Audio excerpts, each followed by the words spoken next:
Quran surah Hud, rizki ini kalau sudah ayat yang ke-6 semuanya, maka dia bersanding dengan ayat yang ke-6. Wa ma min dabbatin fil ardi illa 'ala Allahi rizquha. Rizqaha, kemudian wa ajaliha. Baru kemudian ajalnya. Ajal itu batas hidup. Ingat, beda antara umur dengan ajal. Kalau ajal batas hidup. Buka Quran surah ke-7 ayat 34. Walikulli ummatin ajal fa idza jaa ajaluhum la yastakhiruna sa'atan wa la yastaqdimun. Setiap umat manusia kita itu punya ajal, batas hidup. Ajal nih, sampai sini misal. Kalau sudah sampai ajalnya, maaf, nggak bisa maju, nggak bisa mundur. Jadi jangan berpikir bunuh diri, nggak ada kerjaan. Yang mau bunuh itu nggak ada kerjaan. Karena nggak bunuh diri pun kalau sudah meninggal, ya meninggal aja. Nggak ada kerjaan. Anda berusaha, kalau belum datang ajal, nggak akan meninggal juga. Minum Baygon 1 kontainer, ajal belum datang, nggak akan meninggal. Cuma nyiksa diri aja, capek, sakit, sampai meninggal. Meninggalnya nggak saat itu. Nggak usah nyari sesuatu yang sudah diatur. Mikirkan sesuatu yang sudah diatur, itu nggak ada kerjaan, buang-buang energi. Sama dengan mencela yang sudah terhina, itu buang-buang energi. Jelas ya? Paham sampai sini?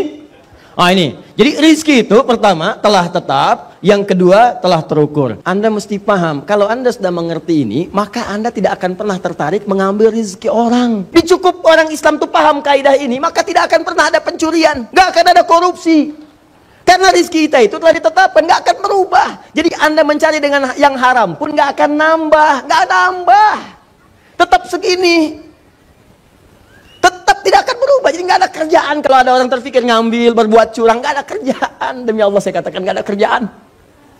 Ya, karena nggak akan berubah. Dia tetap dan terukur, jelas. Jadi kalau Anda ngambil yang lain, itu cuma akan dibalikin lagi. Kalau nggak sekarang, besok. Nanti Allah berikan alat lewat yang lain. Ambil, bikin, ada kepolisian, ada KPK, ada macam, diambil, pindahin lagi, selesai. Dia cuma bikin capek diri sendiri. Dan ingat, ada nanti rizki yang sifatnya menular. Ketika Anda yang berbuat jahat, maka sebagian keluarga Anda akan kena bagiannya. Jadi kalau Anda mau berbuat curang, tolong pikir-pikir dulu. Bukan Anda saja yang kena. Istri Anda bisa kena. Suami Anda bisa bermasalah. Anak Anda bisa bermasalah. Apa Anda tega membiarkan anak-anak dibully di sekolahnya?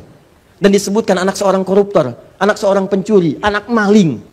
Anda mikir dulu. Jadi kalau Anda ingin berbuat curang, bukan hanya bermasalah dengan Allah, keluarga Anda pun akan kena masalah. Dan kalaupun Anda tidak mencari dengan cara yang haram, cukup dengan yang halal, rezekinya tidak akan berubah. Tapi yang berbeda keberkahannya.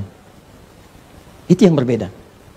Jadi jangan mau kalau ditawari dengan hal yang curang, karena itu tidak akan pernah merubah keadaan. Paham sampai sini? Ya, jadi cukup saya jelaskan kalimat ini yang bersumber dari Al-Quran, maka orang beriman tidak akan berpikir untuk mencari yang salah dalam kehidupan pencarian rezekinya. Ini gambaran pertama. Jangan takut teman-teman sekalian, rezeki kita sudah diatur. Yang belum jelas itu surga kita. Ya, sekarang kita bicara keberkahan. Kalau sudah paham ini, kita bicara keberkahan. Ya, ini tidak mudah ini. Banyak, tapi mencarinya dengan cara yang haram, maka haram akan menggugurkan keberkahan di dalamnya. Tapi Anda dapatkan dengan cara yang halal, walaupun cuma sedikit terlihatnya, ketika muncul banyak berkahnya, maka disitulah fungsinya akan Allah lipat gandakan. Sehingga seakan-akan Anda tidak membutuhkan yang lain kecuali yang Anda pegang saja. Saya tanya pada Anda, jika Anda mendapatkan 100.000 berkah, dan ditawari 100 juta tidak berkah, Anda pilih yang mana? 100.000 berkah atau 100 juta tidak berkah?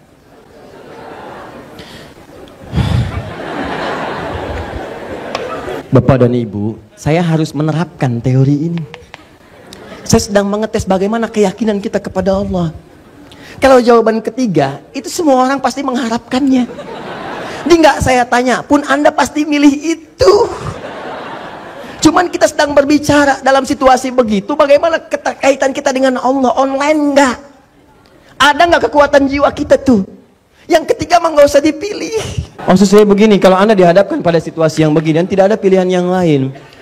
Ingat, yang ideal itu semua mengharapkan, tapi tidak semua apa kita temukan itu ideal. Anda akan berhadapan dengan situasi, jangan kira mudah ya.